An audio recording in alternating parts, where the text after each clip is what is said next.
Hello everybody, and welcome to episode 41 of Inking Out Loud. On the table for today's discussion is the first third of Robert Jordan's Lord of Chaos, book 6 in the Wheel of Time.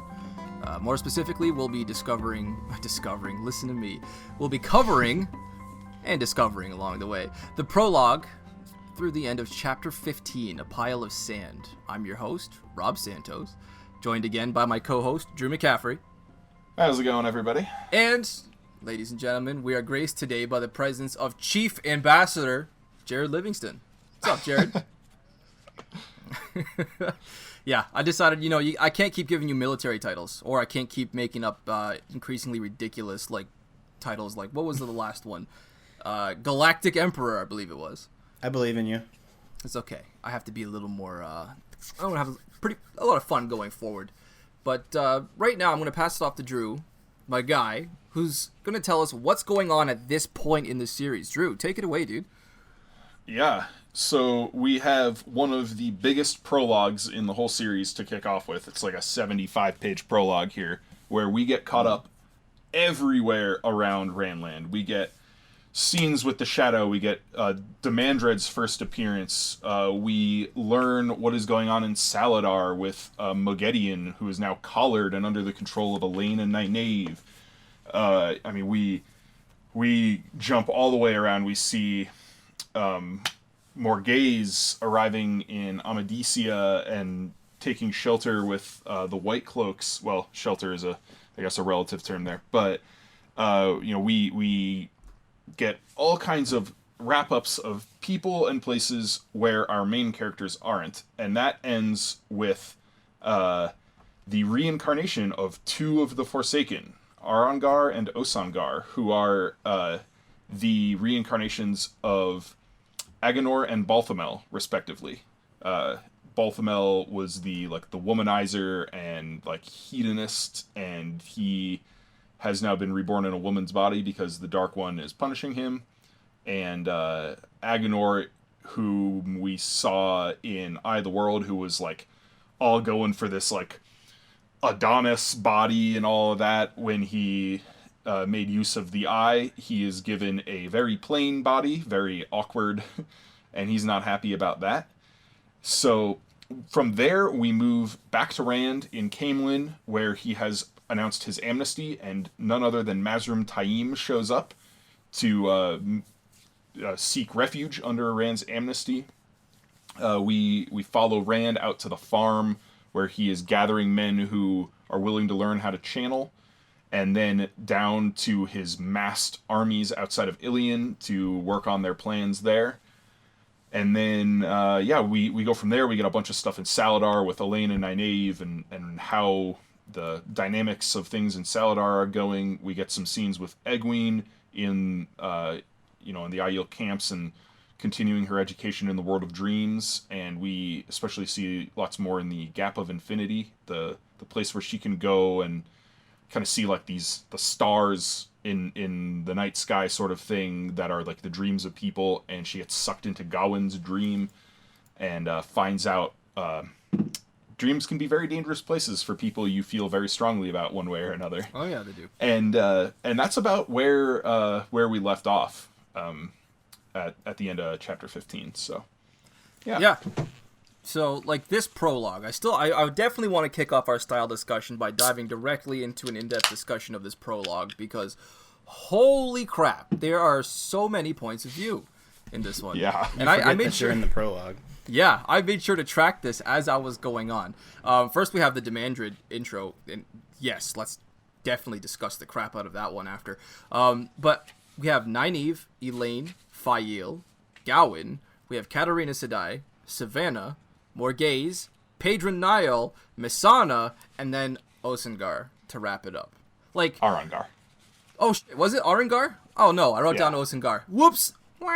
Pat put a little sound in there. Jordan, though, he's really, really clearly reaching this, his narrative stride at this point in the series. And I think we can all agree that he followed through as well. Giving, one of the largest starts in this series, another one of the largest endings that we're going to see a couple episodes from now. So I just wanted to get your thoughts on the prologue, Jarrod and Drew, and the sheer scale that it represents. I mean, I'm okay with it. I feel like he kind of has to do it, right? Right. Yeah, as the series expands, the prologues expand because they're how he sort of built in a like previously on, sort of thing that you get in a TV show. You'll get that in the prologue of each book going forward, where he's like, well, we just ended the last book with a bang. Now I got to catch you up on all these other little things happening elsewhere. And so I think it's a really smart thing he does, and it's a way to, I mean, you may laugh at this, but it's a way for him to keep down the bloat on the series. I could see in the long run, yeah. Yeah, like if he didn't construct his prologues like this, we could have ended up with much bigger books with much less tightly woven storylines throughout them, because he would be spending so much time going off on these tangents instead of concentrating most of those tangents into one big chapter at the beginning of the book. But I also found it really notable in this prologue, as the sort of tone of this series progresses and the conflicts get darker. And I certainly think Lord of Chaos is a notably darker book than The Fires of Heaven and The Shadow Rising. It starts off with our first glimpse of Sheol Ghul. Yeah, and our first glimpse of Demandred. And then he bookends the prologue itself, and we'll touch on this again at the end of the book, but he bookends the prologue with Demandred and then with Masana and Arangar at the end. So it's really a pronouncement to his readers saying, hey, get ready for much more of the Shadow. Oh, yeah. Get ready for this. Oh, we have an entire chapter coming up. I think it was chapter 6, Threads Woven of Shadow. That is almost, if not entirely, just from the point of view of the Forsaken, isn't it? Yeah. Hey, the more Forsaken socials we can get, better. Oh, yeah. More of these. Jarrod? So it's just another way that Robert Jordan uses point of view to both like build up his characters and tell his story the most effective way possible, but also to signal things to the reader. He uses point of view like no other writer I've ever encountered. I mean, it's really, really impressive. Yeah, I'd agree. Yeah, I really like it, and I never feel like it drags either. Like I said, I forgot I was in the prologue. Yeah. I think, if I'm not mistaken, I actually looked at the end when it actually said Chapter 1 in my audiobook, because, again, that's how I'm consuming this during the week when I'm working many, many hours. And I think the prologue in the beginning of Chapter 1 was just over 3 hours into the book. Maybe just under 3 hours into the book. It's definitely at least 2.5 hours in. And I remember stopping at that point and going, what? It hasn't shifted yet? Because we had so many points of view, Yeah. I mean, I don't have a whole lot more like style-wise to talk about with this section. So unless you guys do, I mean, like it is tough to dig into these style points when we're, like 20 episodes in to the Wheel of Time, and I do have. It's not like Robert Jordan was remarkably changing the way he wrote throughout the course of the series or anything. So I do have one that we've briefly been touching on just as of late in our latest Wheel of Time episodes, but I want to discuss Jordan's play on the entirely alien style of humor that is the Aiel.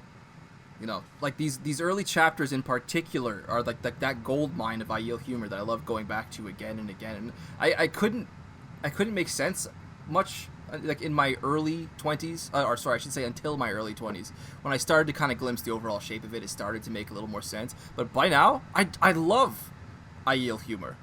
Like, we got this interaction between Anila and that young Shamad Khanda. I wrote down the society because I can't remember his name, where she makes the opening jab at him, towards which he responds with something along the lines of, "Do you know why maidens use hand talk? Because even when they are not talking, they just cannot stop talking." Yeah. That continues to get an outright guffaw out of me every time I get to it. Was this when Rand pulled out the rooster joke? Yep, and then Jordan plays on this. It's exactly where I'm going with this, Jordan. Jarrod, thank you. How many freaking incorrect names am I going to get on our guests? Oh my goodness. Anyway, Jordan plays on this though. he gives us that strange, unfathomable style of humor, but then he balances it out with Rand's absolute groaner of a joke that follows. You know, it was. What did you think of Rand's joke? I mean, did it even make sense to you? It didn't even make sense to me when I was like 13. I was like, why is this funny? Where's the joke in there? It's a dad joke. The joke is that he he fell by the guy. I know, right? I get it now, but and then he's like, "Oh, I just passed him in broad daylight." Well, like, it's a dad joke. I didn't get that until like my 9th read probably, and I was like, "Oh no, oh wait a second, that's not really what he was going for, was it?" Every time before that, it just kind of baffled me. I just couldn't like. It was good though. I think it was appropriate. We have this moment later even. I think it was Bashir who's talking about cracking a joke, or maybe he's actually cracking a joke, and we see the maidens kind of like realize, oh, this is Wetlander humor, and they kind of lean forward and they're eagerly trying to like decipher the form of it, the complexity of it. You know, it's just they're so innocent and they're trying so hard. And then I take a step back and I think about what like Jordan's accomplishing with that, because he's not only created this entire fantastical alien landscape of humor with the Aiel, but it's still complex and it's logical enough that it allows him to still play these totally different styles of humor against one another. He can juxtapose these social norms, but he does it deftly enough that he continues to make me laugh. Just what a legend. And I would say that's another mark in Jordan's favor, like with his unparalleled mastery of world building. Yeah. I think that's a good point to make. Sweet. So, I am glad you brought up the humor though, because I wanted to talk about the Aiel humor, joke, especially now. joke. We're getting more and more into it. Yes, we're going to see more of it going forward. I do have one small bitching point though, about just one metaphor to bitch about. That's it. It's only one. But I heard it on my audiobook this time around, and I paused it, and I just had to write it down. It was when the Tower Aes Sedai, Tarnafair, however you pronounce her name, she speaks with Nynaeve, and we get this line that says, "Tarna's smile could have frozen a snowstorm." Oh, I mean, I get it. It's a cold type of smile, but frozen a snowstorm. I mean, really? I was legitimately expecting the next line to be something along the lines of, I was ready to hear like Nynaeve's smile made Tarna's seem warm by comparison, or something like that. I was just like, I don't know, these hyperbolic metaphors that he continues reaching for. It's starting to get on my nerves just a little bit. Just a little bit. I mean, I don't have an issue with that. No? I can't really, argue with you on that one. It's so over the top. It's like, I don't know. Anyway. Yeah. Shall we get into our characters? Yeah, I think so. Cool. And I want to start with Rand and Bashir and Taim here. Oh, Bashir, yeah. Okay. Starting at the beginning here, with Bashir's whole attitude toward Rand. How do you guys feel about that? Because it's so weird, right? Like how Bashir tests Rand. Yeah, I want to hear what Jarrod says first too, actually, because I do have a question to bounce off. I don't know. I always liked it. You liked it, Drew? Yeah. What was your initial impression here?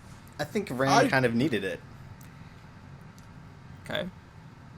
Yeah, so I think Bashir is a little bit of a Lan replacement for Rand. He comes in as sort of a father figure, and less so in the developmental way, and more of the just steadying presence. He's the sort of rock that Rand needs to have around him as Rand begins to struggle more and more with his insanity, as especially now Lews Therin's voice is really coming through. Rand needs somebody like that around him. Well, see, this is the last character point I actually had to discuss, but since it's involving Rand, in context with Bashir, I do want to say that this the way he threw that dagger at Rand, it just confused the shit out of me when I think I was like I said, 13 years old when I first read this book, and occasionally it still kind of confuses me. I get what it was going for, but when I read this for the first time, it blew me away. I interpreted this as Bashir decided to strike at Rand in a clear moment of weakness, and then when Rand just cools off immediately, and then Taim arrives and everyone which went back to being cool with each other, I was kind of left there like, what? Like, Bashir is a traitor. Like, why is everyone just acting like this didn't happen? It bothered me for years and years. Like, literally dozens of reads. Like, I don't know. Like, I thought Bashir was just remaining calm and trying to talk his way out of clearly screwing up. But it wasn't until much later, and I was like, okay, I guess I could kind of grasp the action that proves the point in the middle that he'd been making. But still, like, even if Rand just eventually accepts Bashir's explanation, it took me way longer as a kid to accept that. So it led to me honestly considering Bashir to be like a prime suspect for Dark Friend until like book 8. There's a moment in book 8 which we'll get to later down the road, but I don't know, I suspected Bashir for so long because of this. And then in A Memory of Light, of course, we have more reason to suspect Bashir, and I'm going, oh my god, how did he hide it this long, holy crap. But then no, it wasn't exactly what we thought it was. Yeah, I will say I never really suspected Bashir as being a Dark Friend, reading through. I always saw this scene where he throws the knife as just like, he's answering a question for himself. He's like, I know this guy has to be the Dragon Reborn, but I need to see it firsthand. He's like, I need to see him channel. I need to see that he's like prepared to take this on. I don't know how I feel about that risk though, just to prove a point for himself. I mean, and also, would a Dark Friend hold Rand back from smashing a seal? Yeah. Well, maybe, for all we know. I mean, the Forsaken aren't necessarily going to find the seals and immediately shatter them. Like, let the Lord of Chaos rule. Those are standing orders from Sheol Ghul, isn't it? Yes. Although, yeah. I mean, and there's hardly a unified front among the Shadow where many of them do want to kill Rand. That's true. But,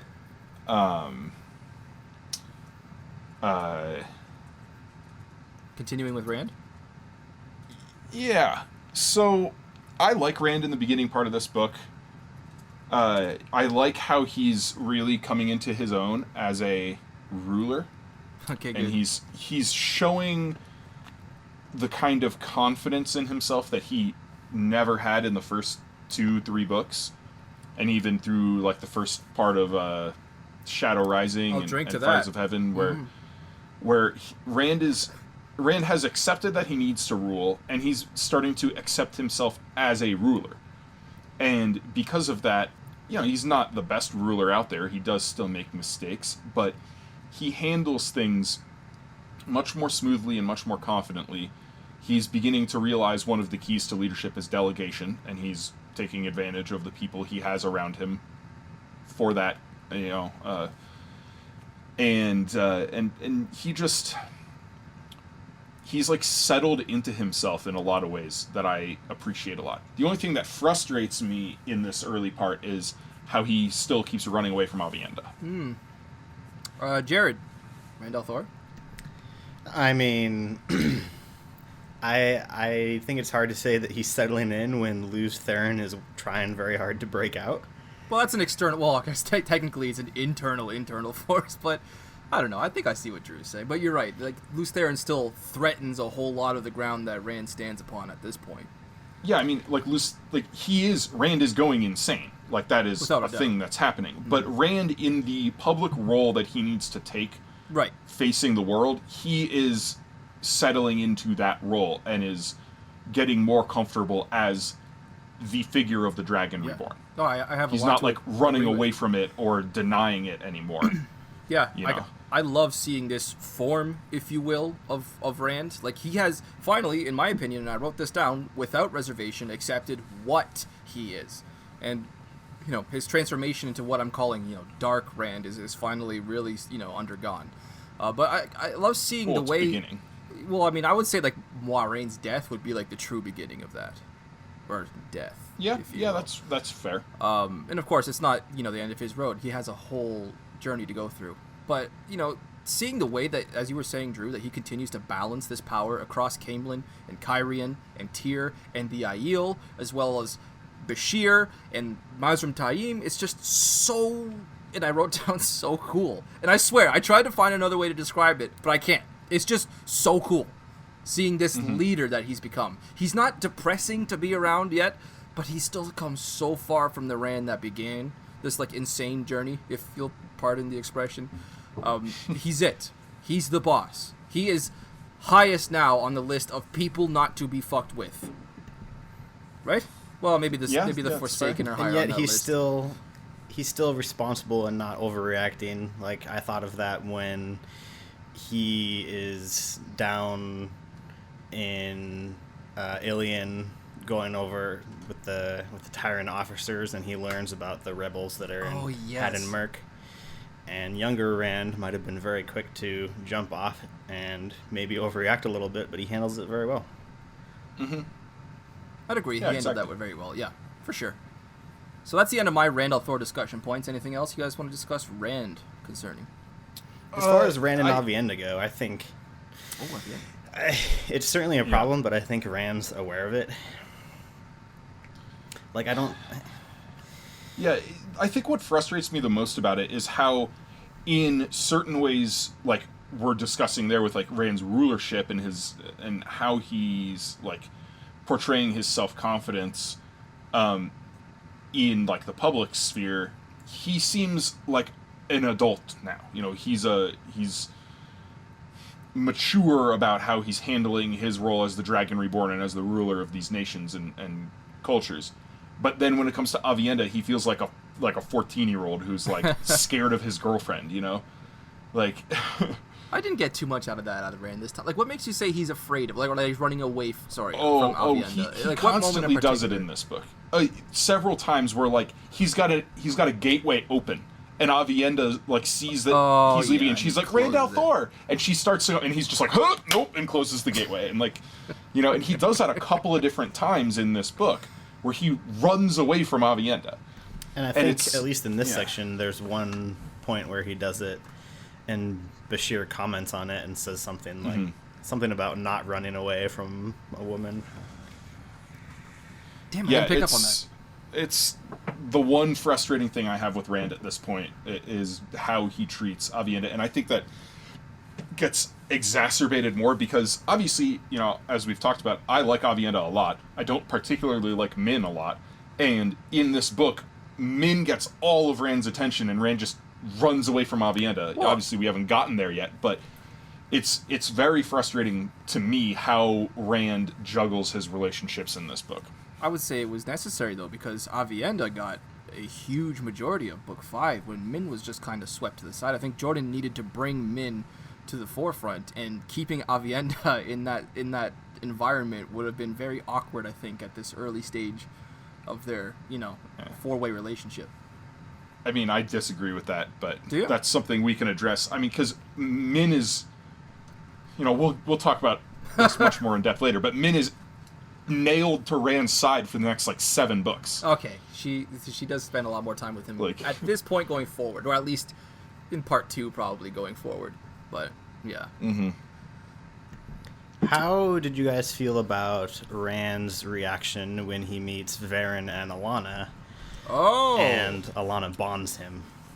Yeah, so that was one of my miscellaneous points that I wanted to write down. Like, another notable thing in this book that has huge implications for the future of this series, Alana bonding Rand. When I first read it, I thought one of them was going to die. Yeah, I thought so too. And I still think Rand should have been harsher, perhaps, if that's how I wanted it. I don't know. Well, like, it's one of those things where, like, I wish he would have been harsher, but at the same time, he couldn't have been. If he had killed Alana, the bond would have broken and Rand would have gone suicidal, you know, like... That's true, but then again... And so it was this, like... kill her, though. But then again, I'm not talking about him needing to physically do anything to her. Sorry, go ahead. It's like... It's a frustrating situation where anything Rand does to Alana hurts himself. And she knew that, and that's part of why it's such a despicable thing that Alana did. It was... I mean, it's a literal mind rape, for one thing. And, you know... There was no consent on Rand's part. He had no idea what was about to happen. She just did it. And it's... You know, and some people might say, like, oh, she has a little bit of an excuse where she was mentally unstable because she just lost warders in, in the Two Rivers. It's been weeks or not months at this point, right? Like maybe a couple of weeks. It happened before Perrin even got to the Two Rivers. Yeah. Right? But I mean, this is a thing that lasts. It's not like a one day you're sad and the next day you're fine as an Aes Sedai. But then again, to unwillingly, just to force a bond upon an unsuspecting dragon reborn. Oh, I'm not using this as justification. I'm saying some people will argue that it's justification. Yeah. Okay. It's not at all. I don't give a shit how unstable mentally you are. You don't get to just do this to people. Yeah. Okay, like, sorry. That was the point I was gonna make. I forgot what you were doing with that point. You were okay, gotcha. You were interpreting the other side. I'm providing context and then shooting that context down because there's. Yeah. No, fully agreed. Do you think that the way Rand treated the Two Rivers girls when he stepped out was kind of in reaction to that whole thing? Yes, okay, definitely. Definitely in reaction to that. If that had not happened to him and he had stepped out of that room, totally civil, understanding has been reached, and then the Two Rivers girls approach him and they're saying, "Oh my God, Rand, can you believe what this man is saying about you? How ridiculous!" Mm-hmm. I think he would have been able to hold himself in way more effectively. I feel like he might have just kind of laughed with the girls and been like, "Huh, yep, how crazy is that? I'm the Dragon Reborn." And he would have laid that bomb in there and then just exit stage right. That's what he would have done. Yeah. So, but of course, this is another thing that contributes to Rand's mental instability himself, to his insanity, where, this is the seed that really grows into his paranoia and his distrust of those around him that we see later on down the line. Because Rand has just lost Moiraine, whom he trusted. For all they butted heads, he trusted her. He did. And then he has an Aes Sedai come up to him like this and be like, "Hey, let me step into this vacant role." That's the sort of implicit agreement there, right? That's what Alanna wants. They know that Moiraine's not there anymore, so she's like, "This is an opportunity for me to become Rand's next Aes Sedai confidant." Did she want thinks specifically that though, or was she just trying to keep tabs on the Dragon Reborn? You think she was just going to bond him and then walk away? No. She's not thinking rationally, my dude. I don't know. That seems like pretty complex. No. She 100% wanted to be with Rand. I said I don't bond people and then leave them. That's not a thing. That's not a thing. Don't just especially Alanna, Alanna, who sleeps with her warders. Yeah, she is agreeing, isn't she? Yeah, not to this make is hasty not generalizations here, but she is agreeing. This was absolutely her plan. That she wanted to keep tabs on Rand and become his new confidant. And that's why she immediately tried to compel him through the bond. Hurts to think that might be what she thought of Moiraine, though. I don't think she thought Moiraine was doing that. I think she thought, I can adapt the same role that Moiraine had, but I'm going to do it in my own way. Sure. Yeah, that could be it. I certainly don't think she would do something like that with the huge risk that it entails, and then be fine with walking away. Mm-hmm. Well, she didn't really have a choice. It's like, you stay here, or you're not going to like. Well, I'm saying theoretically, had Rand not reacted that way, she wasn't just going to walk away. Oh, she was going to stay near Rand. Sure. Yeah, probably. What happens if Rand? What would have happened if Rand had severed one of them? Or I guess what would happen if he had severed Alanna specifically after being bonded? Ooh. That would have broken the bond. Would have broken it? Oh, yeah. Really? Interesting. So a bond broken would sever. Okay. No. A bond. Severing would break the bond. Severing would break the bond. Yeah, yes. Severing would break the bond. Yeah. Sorry, I'm just getting mixed up in my terminology here. Interesting, because we know that it's possible to be bonded with somebody who cannot channel, but that was done, and under entirely different circumstances. It's not like Min had the ability to channel beforehand, and then had. And it is important to note that the bond does not work the same way between Min and Rand. In that triple bonding, Min is an Aes Sedai in that situation, right? because it's like the three of them bonded Rand. Yeah. Rand Spoilers. didn't bond them, right? It's okay. But Min, as we see later in that scene, she cannot mask the bond the way the channeling girls I can. thought that was just like a mental fortitude thing. Or No, like an no, the experience bond thing. does not work the same for men. Oh, see, I'm just learning this now. Cool. Yeah. You always learn something new when you're discussing Wheel of Time lore with Drew. Wait, so does it work differently between two women too, like Elaine and Brigitte? Well, no, because Elaine's still the Aes Sedai and Brigitte is the water. Yeah, the but water. the fact It's that they're like, both women, he means. well, they like have they have some mirrored emotions that we see, and like the bond affects Brigitte more. Like Brigitte gets drunk when Elaine gets drunk, and things like that.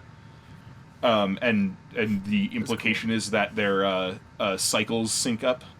Oh yeah, or something along those lines. Brigitte and Elaine's, yeah. But I mean, like in that Brigitte Elaine bond, Brigitte is still the warder, so it doesn't really matter that she can't channel.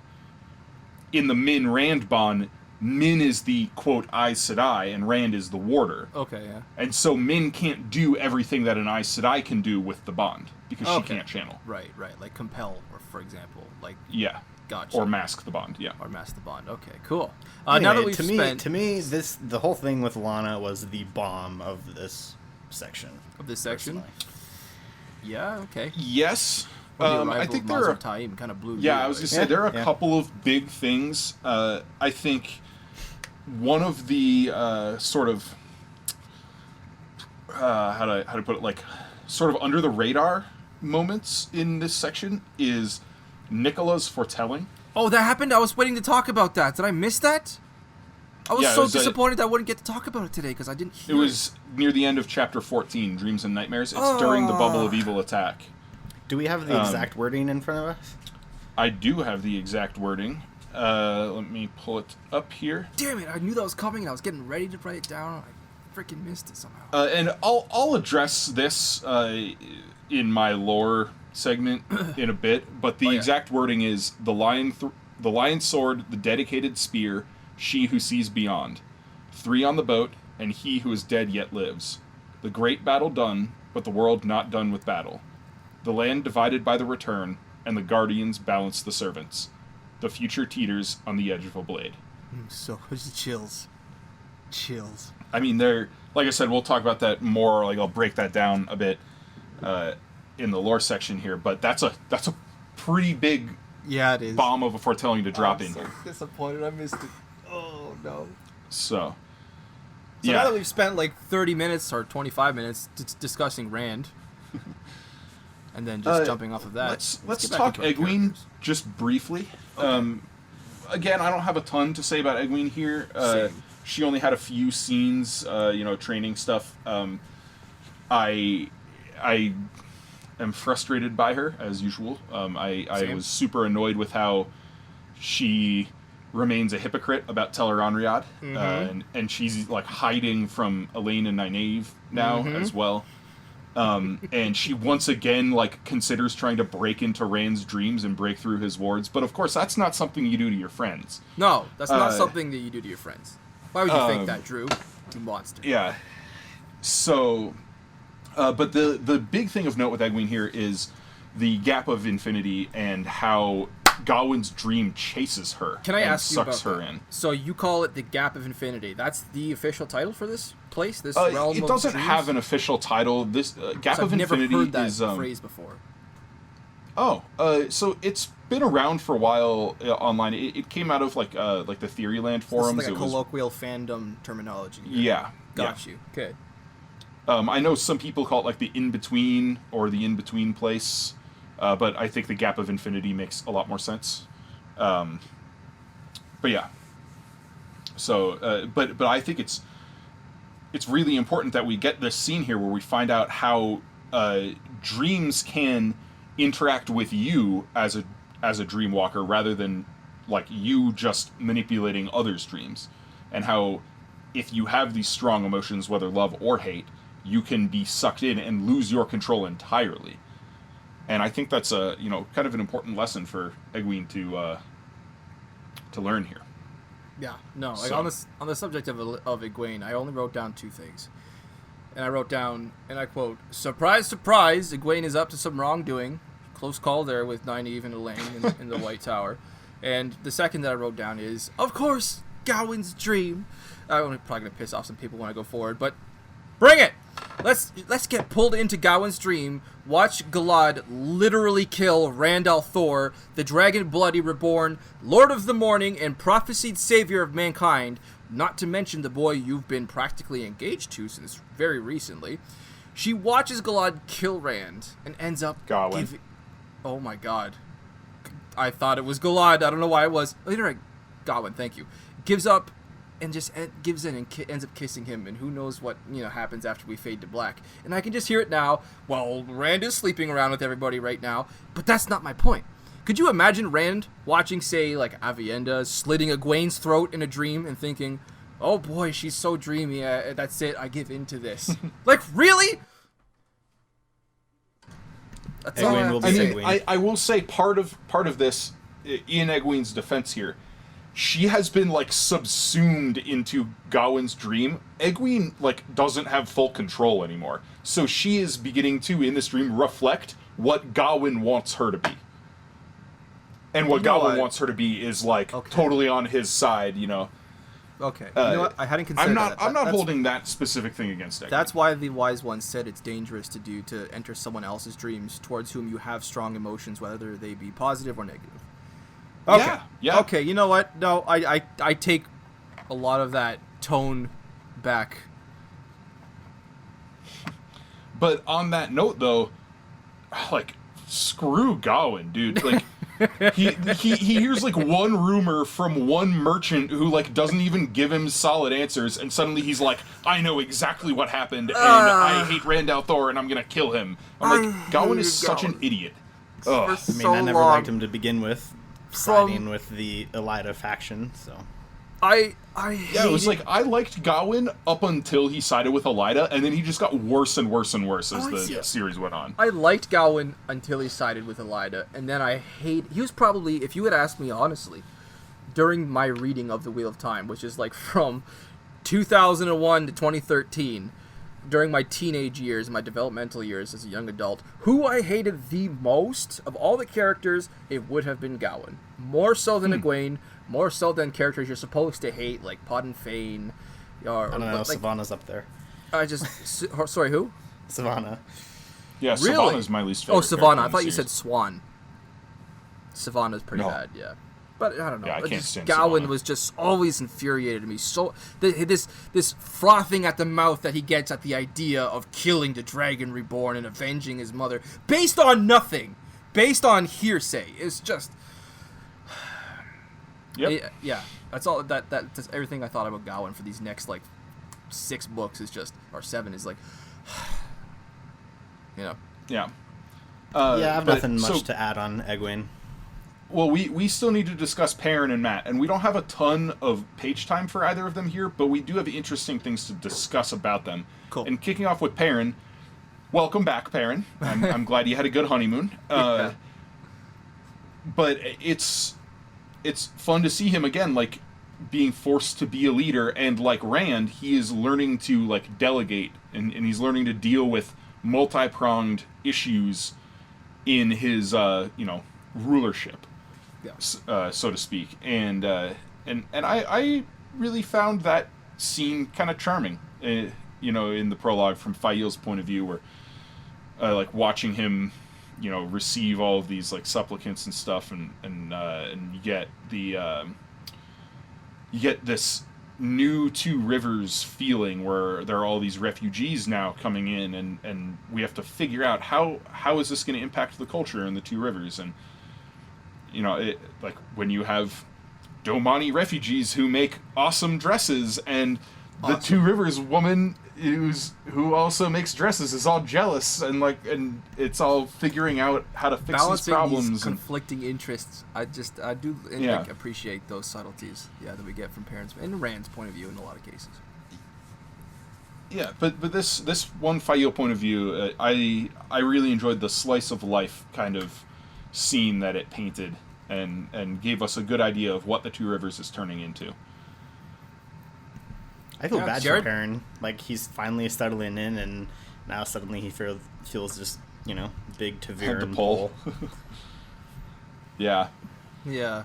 Poor guy just I never mean, gets it's a break. such is life for a Taviran. Eternally Right. suffering Perrin. I can't wait to see what Marcus Rutherford brings to that. Yeah. Oh, yeah.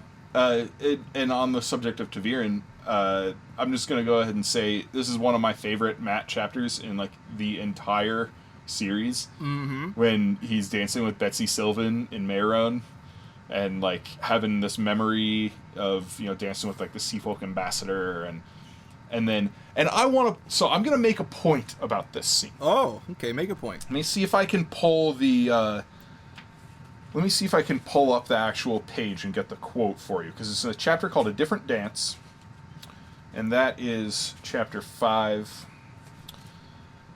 And, yeah. He's, being maneuvered across the dance floor by Betsy Sylvan. And, when he goes back to the table, or he sees, like, Jarrod and Talmanes at the table. This Talmanes is a very, very different character than the Talmanes that Brandon Sanderson wrote. Very different character. Oh, we're starting this now. Okay. Oh, we're starting this, like, that's exactly how I feel. Like, we're starting this now? In Lord of Chaos? I suppose this is a notable point, though. Like, if this is yeah. the Talmanes that you choose to represent the Robert, or at least part of the Talmanes that you choose to represent the Robert Jordan version of Talmanes. Yeah, I can see why you'd want to because bring this that up is at the this point. the one scene we get to see Talmanes' sense of humor come through. He's humming Frog on Ice. Whereas Talmanes, yeah, that's like, Talmanes is so understated. He's not talkative. He's not sarcastic. He's just sort of there, Whimsical. and kind of has his private humor.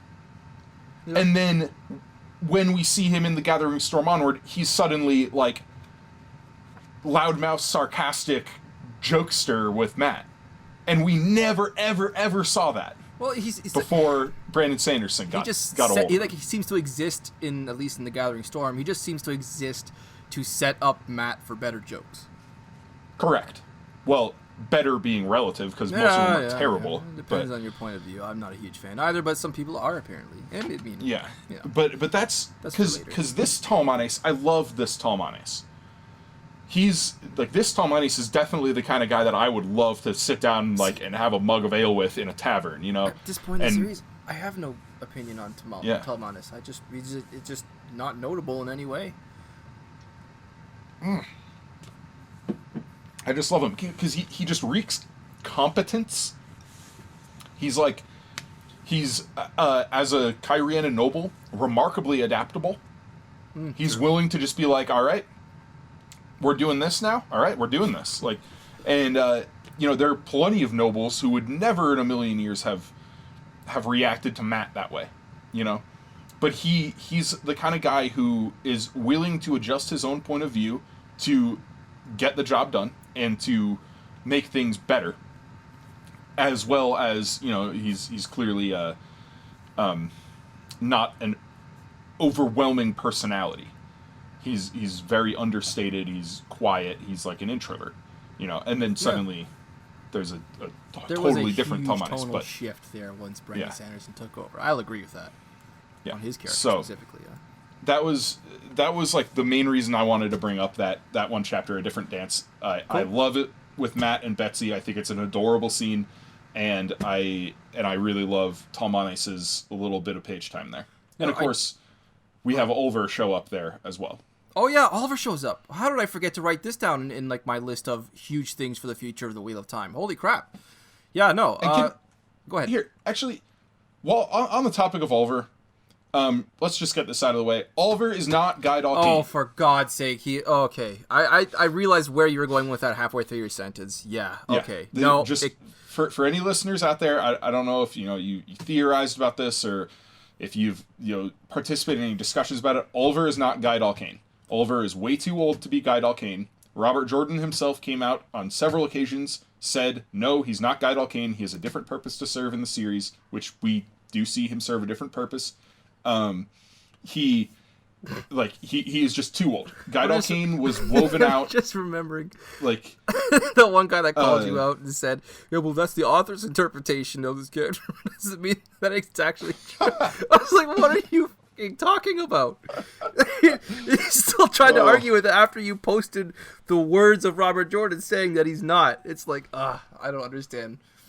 Yeah, and although interestingly, we do see the parents of Guy Dalkane in the beginning of this book as well. What? Hold on, back up a second there. What did you just say? Yeah. Or at least... Guy Dalkane is Jur and Sora Grady's second son. Oh, you just blew my mind, dude. You didn't know about this? I did not know about that. When was this, unveiled? So there are several clues. Obviously, we see Jur's first son, Gadrin, here, and he is very ugly. Yeah, that's what Jur says about him. That's why I like Jur so much. He's got a very good sense of humor. But Gadrin also is too old. But in Towers of Midnight, Jur gets a letter from Sora. Basically, we don't see the actual text of the letter, but he gets a letter from her basically to tell him, hey, I had the baby. And then we get a point of view from Jur Grady in A Memory of Light, where, in the middle of the last battle, he's, got the letter, the words of which he has memorized in his pocket. And then people are, harping on Brandon Sanderson to get him to confirm this. And finally, Teresa Gray, she got Brandon to say, yes, Jur has multiple children. He has another son. Yeah. Oh, my God. I missed that. Still learning new things. Jarrod, did you know about this? No. Oh, Jesus. So, yeah. Okay. Wow. Maybe I should have kept that for the lore segment, too. But I do have some fun stuff for that anyway, so. Cool. As far as Matt goes, I didn't write down anything to discuss about Matt, but I will say that, like Drew, that chapter of his, I think it was chapter 5, A Different Dance, one of the best Matt sequences in the entire series. The way that he interplayed, that Jordan, interplayed the memories from, I think it was the king of Aharon, dancing with the sea folk woman of equally high rank, whom I can't remember her title. But God, it was just so well done. The dance going in there, the memories, even the description of the musicians and how their song almost matched it. It was just enough to truly take Matt back. It was just, that whole scene was just, I think it was just a perfect scene. More of these, more Matt, but it was like a little hors d'oeuvre of just keeping in line, where Matt is right now, and of course all these hints that we're getting about, the actual plan. With the hammer, with that giant army down in the south. Yeah. That, this secret plan that only Rand and Matt and Bashir, and I think there's one other who knows the actual plan. I can't remember. But I thought it was just the three of them. Rand and Matt and Bashir are the only ones that are aware of the true plan. And just this huge army that Rand is just amalgamating down in the south. It's just, that was an awesome chapter from beginning to end, word for word. Great. Yeah. Yeah. So do you guys have any other character notes? I didn't have much to talk about with Elaine and Nynaeve. It's just general Aes Sedai politicking going on in Saladar right now. I had one moment about Elaine that I wanted to bring to the forefront and just say that Elaine stepping into that nightmare to save these arrogant, dismissive, and blatantly insulting Aes Sedai, not only did that fill me with some sort of pride for this character, I mean, seriously, Elaine is one of the bravest characters in this entire series, whether or not she wants to admit it. But where it really, really hit me was where she realized the Aes Sedai might not know what it was that she chose to do there, and just assume that she was also caught in the nightmare as well. But then she still chose to say nothing. Yes. Elaine does have redeeming moments to balance out these gripes that a lot of people, and honestly myself included, are going to have about her in the future. This moment, though, top quality Elaine. I did like that. Yeah. Yeah. And I also think it's a very telling counterpoint to the scene early in Fires of Heaven when Egwene summons a nightmare on Nynaeve because she's like, you're not prepared. You're way in over your head here. And Elaine clearly shows, no, she's not in over her head. It's the Aes Sedai who made the mistake, not Elaine. Yeah. You know? So. Jarrod, anything about Elaine? Well, sorry, go ahead, Drew. You said looks like you're going to continue? Oh, no, well, if Jarrod has any Elaine points, go for it. Nope. Okay. Elaine? So yeah, like, with Nynaeve, it's just, like, sort of, like, frustrating treading water where she still hasn't broken her block. She's still getting treated like trash by the Aes Sedai. Like, you know, so... I do have something to say about that, because I don't have anything much to say about Nynaeve, but that is the one thing I wanted to say. But, you know, besides knowing that she's, for me, personally, infinitely more palatable of a read after Fires of Heaven. But we're approaching this struggle that I consistently forget that she has during the midpoint of the series, where she's learning to get over her block. And we get a scene after her meetings with Theodrin where she's weeping with frustration, and she's realizing that she can't do everything, and that she still has problems to work over. And I'm back to rooting for her again. I feel terrible for her, and knowing what's going to happen with Nynaeve in the midpoint and the end point of this book, I'm just like, so looking forward to it. Yeah, nice. It's do you guys have any to see her work in earnest to break down her block? Yeah, and to see her given that chance that she needs, you know. Mm-hmm. Yeah, sorry, Drew, you were going to say? Well, I was just going to say, if you have any other, like, miscellaneous character notes you want to bring up, now's the time. Yep. Okay. I'll say I was surprised to recognize Jarrod Serrand in the first chapter as one of the sycophantic Caemlyn nobles fawning over Rand's sword's work. Because, correct me if I'm wrong, but isn't the next time we see this guy in the prologue of A Memory of Light when he's, like, fucking insane? Or do we get any more? Well, he's such a minor character. I think we see him in Knife of Dreams, because he's in charge of the armies besieging Caemlyn. And isn't there the one scene in Knife of Dreams from the point of view of... Oh my gosh, who's the noblewoman? Holy shit, if you actually remember this, or something this obscure, I'm super impressed. It's like the granddaughter. So Sylvaise is the granddaughter of the decrepit old dude, and she has her secretary Lenault, who's like the torturer, like probably Darkfriend guy. I'm trying to remember whose point of view it is. It might have been Elenia? It might have been Alenia's point of view, where they're meeting. There's a meeting of all the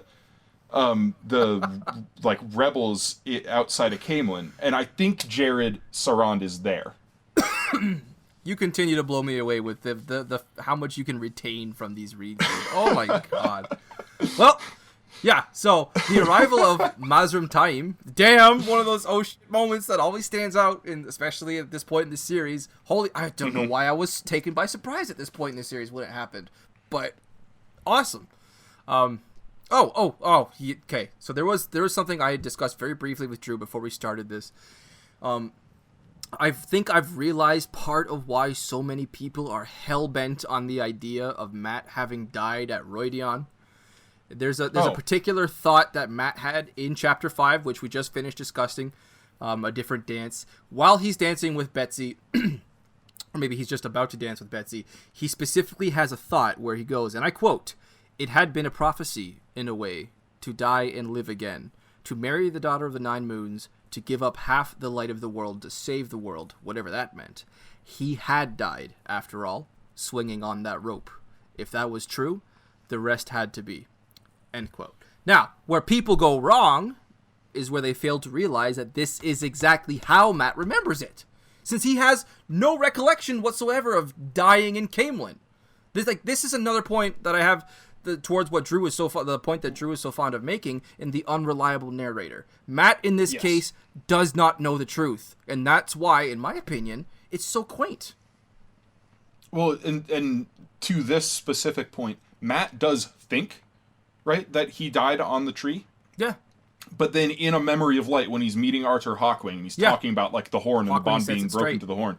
And Mat's like, "I did die. That tree claimed me." And Hawkwing says, "Not the tree, gambler.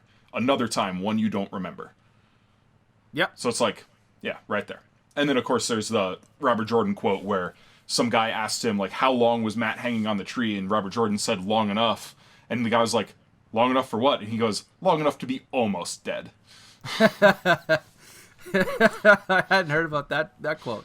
Robert Jordan loved such a screwing witty with son of a people when bitch. they asked him. he's a smart when they ass. asked him questions. But yeah. So did you have any other character points there? Just we already discussed the Forsaken Social, chapter 6. Chapter 9, plans. Child Omerna just talking to Pedro Niall. All these different rumors that he's bringing to the forefront. And the one that he got right was about the trouble in Falme being caused by Hawkwing's armies returned from across the ocean. Right. And Pedro Niall, Yeah. who's so careful, so thoughtful, so ostensibly wise, just dismisses that without thought. And considering the threat that the Shan Chan pose imminently, Yeah. funny. Whoops. Very funny. Elena Bond's Rand. Got that out of the way. Sorry, go ahead. You sounded like you wanted to. Well, on the expand topic of upon Omerna, I got such a crack out of Omerna's bringing in all these incorrect rumors, and of course that's the one thing he got right. But that one thing he got right is a year out of date. that. True. Omerna obviously he's so incompetent, and then of course he's shuffled out, and Niall's like, "Can you send in my secretary?" And then you get Balwer, who's the real spy I master. love and Seven he's Balwer. Yeah. love, and Michael. By the way, Michael Kramer's. Since we're on the subject, Michael Kramer's delivery of Seven Balwer, 11 out of 10. So good. Oh, He's such nice. this very nasally, decrepit old man with that. He puts an accent on him. It's just. Oh my I'd be God. curious to see how it compares to the voice he does for Halwyn Nori later in the series. Oh yeah, in the Camelin Palace. Yeah. It's probably very similar. But knowing him, it's distinct enough. And my last one, another bubble of evil. I was frustrated on behalf of Elaine and Nynaeve, who we know by this point have already tried to warn the Aes Sedai about this, and she was Oh, met and they're with no, it's scorn one of the Forsaken. and dismissal. Yep, another theme that we're seeing popping up at this point in the series. Between this and Elaine having to rescue them from the nightmare, the Aes Sedai, specifically the Saladar Aes Sedai, are having to learn that they're having to learn some tough lessons about what they think is possible. Yeah, well, and I loved how Nynaeve calls them out on it at the end of she chapter loses it. 15, where, Yeah, where she she's does. like, "You're Go, all just Nynaeve." afraid to do anything. You have no idea. You're blind. You're stumbling through the dark." I wanted and to they bro punish fist her, Nynaeve. and then they punish her for that, and then of course it switches point of view. And Morvrin is outright saying I am terrified of Rand al'Thor. And Yeah, and they had Morven and was it Shiriam with her? yeah, and Shiriam, yeah. Okay. But Yeah, awesome. but going back to the White Cloaks around there, yeah. one other little bit of tidbit, and maybe this is a lore crossover, but just a fun character point. The Dark Friend Pater from Market Sharon has returned. Yeah! How did I forget about him? Well, we don't see the end of his journey for a few chapters yet. Yeah, good old Pater Conal. Pater, the one with the nose. And did you realize just how broken his nose is? Oh yeah, definitely. Yeah, because Rand decked him. He got decked by Rand al'Thor. Dude's 6'6", and according to Tom Maryland, an axe handle across the shoulders. Yeah. But yeah, I always love that, and we'll discuss Pater more when we get to the conclusion of that little mini story arc. But Probably in part 2. I've always been amused by that particular cameo in as the series goes on. But So that's the end of my everything to discuss about Lord of Chaos Part 1. What about you guys? Jarrod, what do you got? I think that covers it. All right, so I have a couple of lore things to bring up. Sweet. And we're going to dig into something that I haven't really thought of or discussed much in years since I was in college, actually, because I wrote my undergrad thesis on mythology and Arthurian legend in the Wheel of Time. No shit. And so, kicking it off, the tie-in here is Nicola's foretelling, right? This, let me see if I can go grab that page again, because I want to break down kind of line by line what her foretelling was. Good, what it because meant. there's one little stipulation I have. Not stipulation, one point of clarification that I need. So we have the lion sword, the dedicated spear, and she who sees beyond. That's very obvious, right? Yeah. Could not be more that obvious. That is Elaine, Avienda, and Min. Now, The next Not is Lanfear? 3 on the boat. What? Okay with you, dude. Go ahead. I was about to be like, wow. No, dude. Come on. So 3 on the boat, and he who is dead yet lives. And now this is a reference to Arthurian myth, as well as, of course, a reference to Rand and his body swap with Moradin. I get that second part, but what's the boat? So in Arthurian mythology, Arthur is, well, in one of the many versions of it, Arthur is struck down, right, by Mordred. And he is not yet dead, but he is dying. And he is taken away by 3 women on a boat to the Isle of Avalon. Oh, my goodness. Okay. Yeah. This is one of those moments where Robert Jordan is playing with the nature of mythology and legend and how these stories change over the turning of the wheel. Oh my god. Yeah. You just blew my mind again. That's like 3 times in one episode. So then the next line is the great battle done, but the world not done with battle. Obviously, the last battle. This is a foretelling scene after the last battle. Now, the land divided by the return, and the guardians balance the servants. Now, this is, I think, pretty also obvious. Pretty straightforward. Yeah. The return is, even though it's not capitalized here, it's the return. Yeah. The Koren. And the guardians balance the servants is the Ashaman balancing the Aes Sedai. Yep. Yeah, and then the future teeters on the edge of the blade. So, that is the breakdown of Nicola's foretelling. Now, you said you had a question? That was my question, was about what the hell the boat was, because I'm not, for me, Arthurian legend, Arthurian myth is like something I haven't really even dabbled in since I was about 11. So okay. that's you that's probably why never I had read that question. like Le Morte d'Arthur or like the Vulgate or Post Vulgate or like the Lancelot and Percival books by the Chrétien de Troyes or any of those. No. Not even. But we should do something like that, I think. That sounds great. Yeah, that could be a lot of fun down the road. Holy shit, that'd be cool. Drawing parallels forward to the Wheel of Time instead of back to Arthurian myth. That would probably blow my mind. That could be a lot of fun. So many times. But yeah, so that was that piece of lore. And then we're going to dive into something that I'm going to tie into the Watt TV show and our discussion, Rob, that we had about the casting and my concern for the possibility that they might turn Min into a guy. Yeah, got you. Now, this is another situation where Robert Jordan was drawing heavily from archetypal myths and legends. And this particular one is what we call the tripartite goddess. And it's this idea of goddesses having different aspects, like 3 different aspects. And those 3 aspects are the mother, the maiden, and the crone. And Rand's 3 lovers represent aspects of this tripartite goddess. Are you fucking shitting me? One of them is even called the maiden? Yeah, so obviously the maiden is Avienda, but the mother is Elaine. Holy crap. The mother is Elaine, and the crone is Min. Right? Would be Min. Okay. And it's like you can look this up. It has aspects throughout many different mythologies.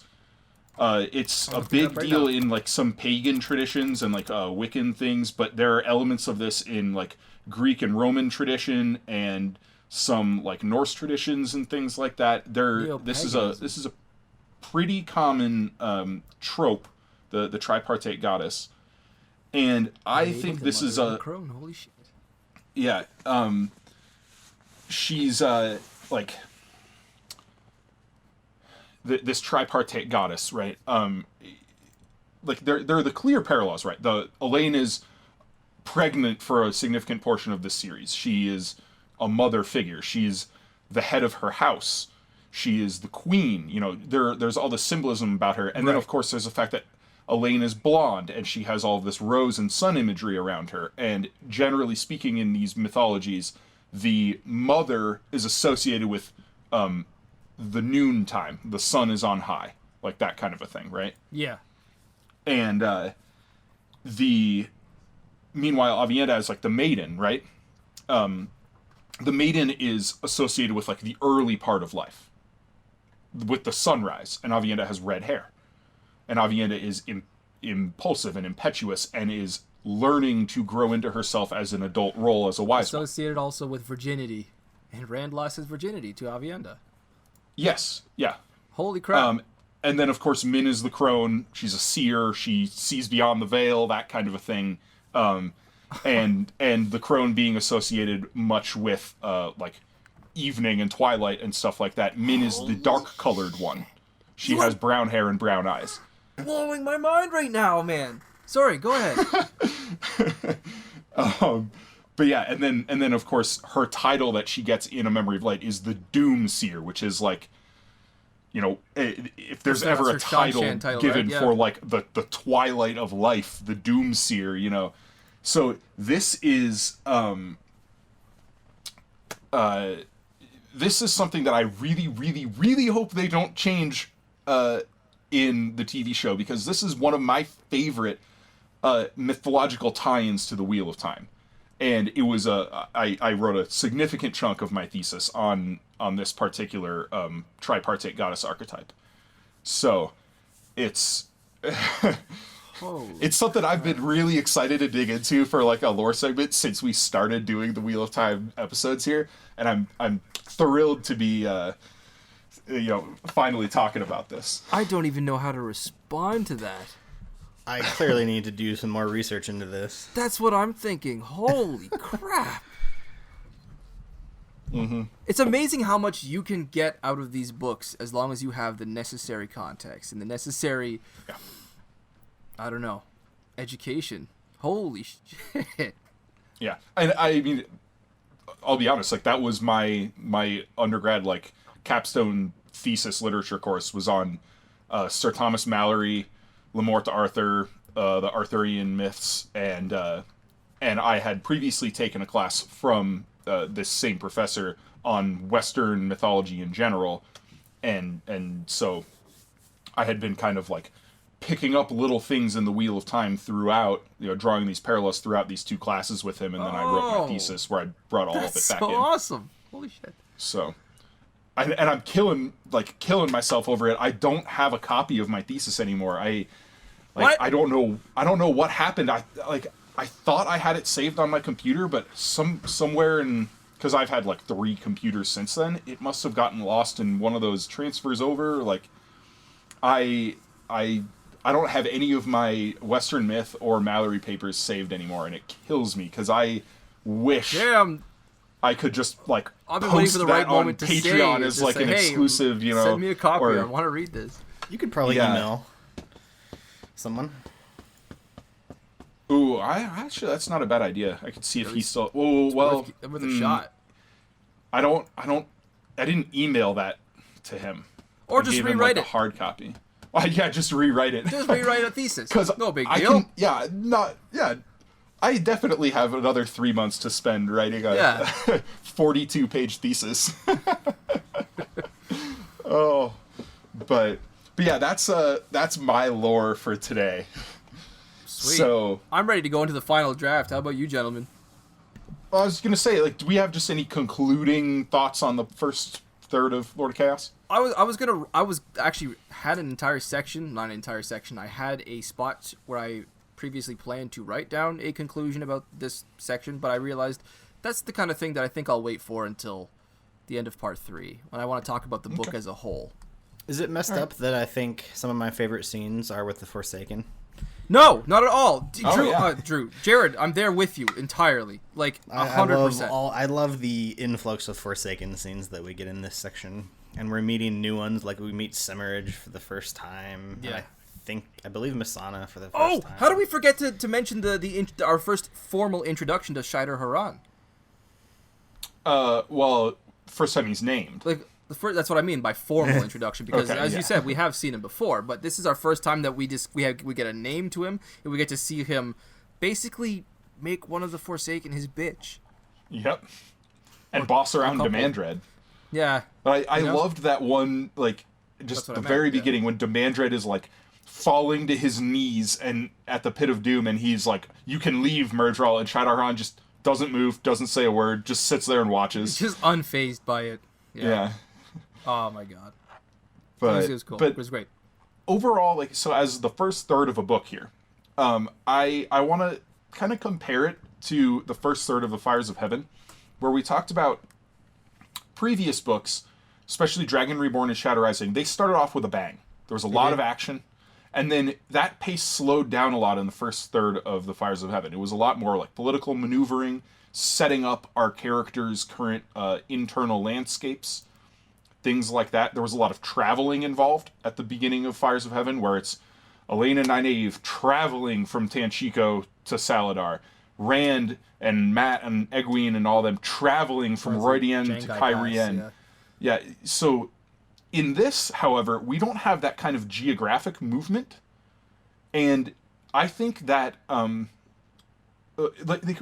we have geographic movement, right? But it's via Gateway a lot, and it's via Teleron-Riyadh a lot, and because of that, we don't have this feeling of journey that's established here. And I think because of that, the beginning of this book feels a lot faster paced, despite not having a whole ton of action. Yeah, we got the like cool Rand, practice with swords, and we get this the Bubble of Evil in Saladar. Yep. But even the Bubble of Evil, that's like 330 pages into the book. Yeah, and it's only like 4 pages long, 5 pages long. Yeah, there aren't these huge action scenes at the beginning of it, but because of the new logistics behind traveling, we get to see lots of things happening. There's a lot of movement, so to speak, whether it's action or not. And I love that.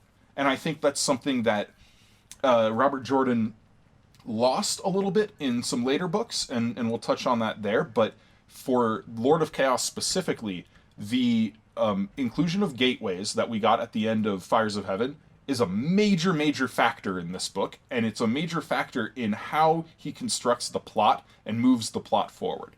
And I love that. Nice. So, on that note, let's go to the final draft. Okay.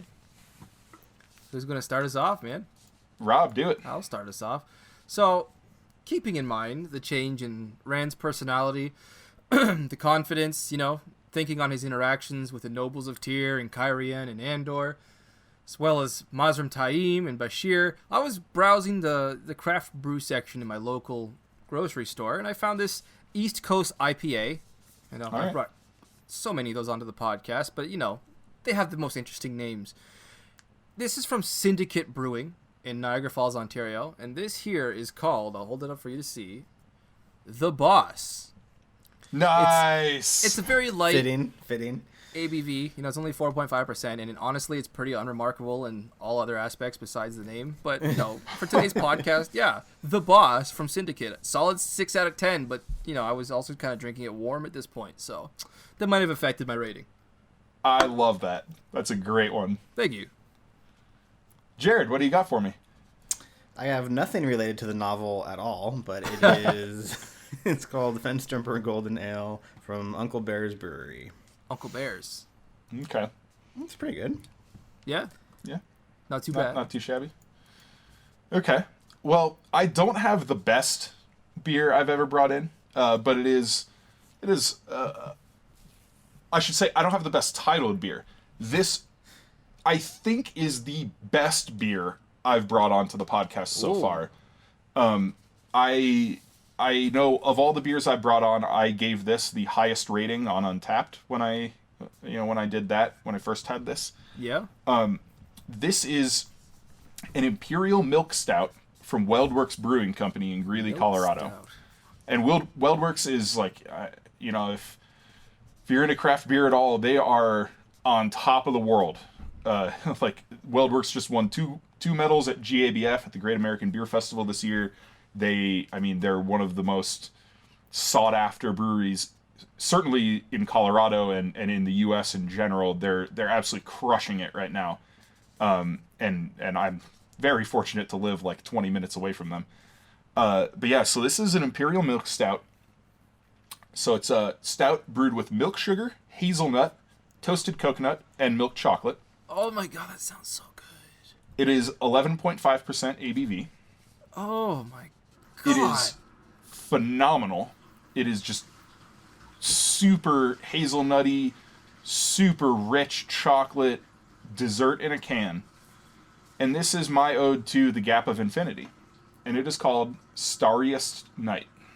Oh my god. I don't know, that's pretty fitting. That is pretty damn good. If you find a beer at that quality and it still has this much to do, contextual wise, with the subject matter, that is incredible. Holy shit. Nicely done, my man. Of all the beers I brought on the podcast, I think the only one that really rivals this was the Coconut Snowed In. I loved that one too. Oh yeah, with the Fires of Heaven Part 2.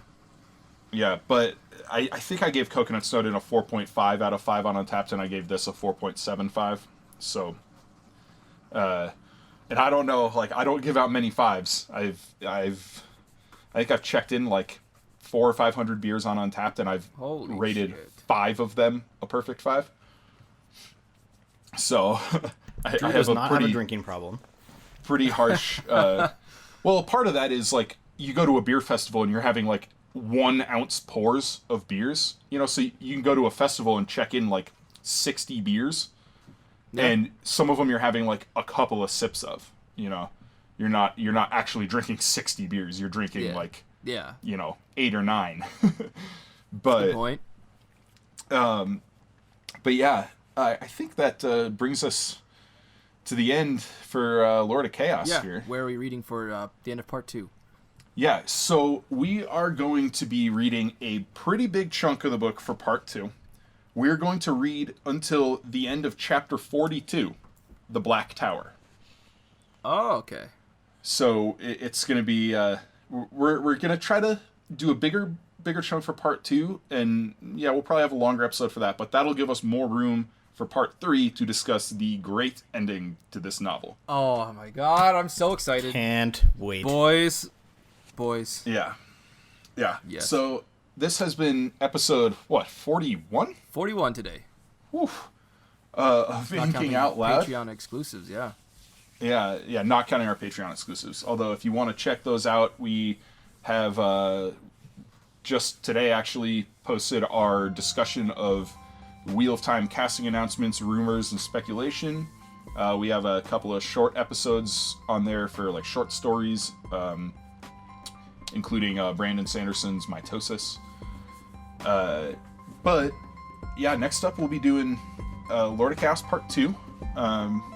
And keep an eye out. We'll be finishing up Lord of Chaos, but in the middle there, we're going to be having a very special episode on Starsight, the new Brandon Sanderson novel coming out in just a couple of weeks here. Dope.